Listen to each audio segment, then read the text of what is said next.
Hey guys, Bubbles here with another ship review, and today we're going to be going over the Anvil Arrow. This thing is incredibly agile and probably one of my more favorite fighters to actually fight.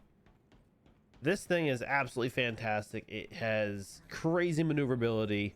The cockpit's really nice. It's kind of cozy.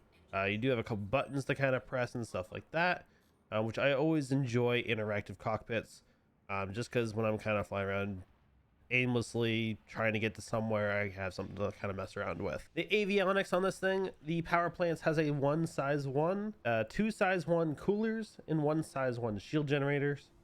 The propulsion, the main thruster is a size 2 thruster.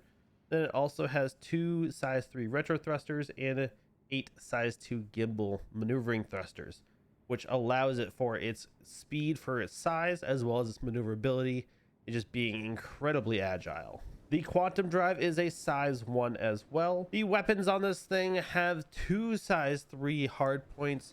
However, they are gimbaled, and they do have two Scorpion GT 215 size 2 Gatling guns.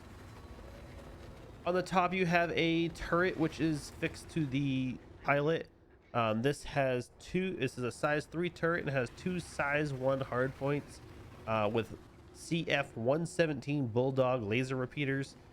This ship actually does a decent amount of damage. I personally, because I don't usually use gimbaled stuff, I usually upgrade to the size 3 weapons for this, just to get that little extra punch. For missiles, it has two size 3 missile racks that has one has two size 2 Dominators and the other one has two size 2 Ignite 2s. And then it also has two size 2 missile racks with one size 2 Dominator and one size 2 Ignite, equaling out to 6 total missiles with two size 3 hardpoints and two size 1 hardpoints. Now, for the size, it does do a decent amount of damage. However, with its agility, it does prove to be a decent and probably one of the better fighters for anyone who can stay out of the way and use their skills of flying to stay out of the way of any bigger size cannons. You don't really want to take any direct fire with this thing. This is kind of a paper airplane, so do keep that in mind when you're in a dogfight. You're probably not going to want to take on anything bigger than another like Gladius or Arrow or any sort of light fighter. Anything more, you may start to have some trouble going against those, just because of the fact that you don't have much health, and the shields on this thing aren't fantastic either.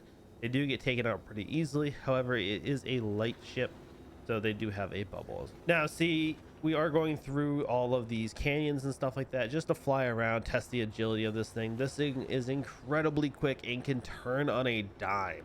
This is probably one of my more favorite ships to just kind of fly around in atmosphere or above atmosphere.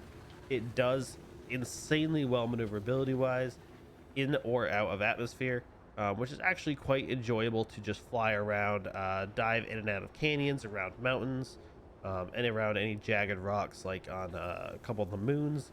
I have some crazy kind of racing kind of areas where you can kind of dodge in and out. It's an incredibly agile ship, probably one of my more favorite ships to fly. Now, this is a top fighter for most people just because of the agility, and it just has just crazy maneuverability. I can't get over how much the maneuverability of this ship is, which leads to a huge positive of this ship. I do highly recommend this for anyone who wants to get into dogfighting, again, because of the maneuverability, and it does have 4 weapons, the 2 size 3 hardpoints and the 2 size 1 hardpoints. So go ahead and play around with the loadouts and see what you like. Well, guys, if you guys do like dogfighting or any sort of fighter to fighter fighting, I do recommend using this ship. It is actually a very cheap ship. It comes at a price of 972,000 AUEC. So actually a very cheap ship for what you get. Go ahead and try this thing out. It's usually available during all free fly events and stuff like that, just because it's so popular. But guys, I hope you guys liked this video, and if you did, don't forget to drop a like, comment, subscribe, and hit the bell. Thank you guys for joining, and stay tuned for some more ship reviews. But thank you guys, have a great night, and goodbye.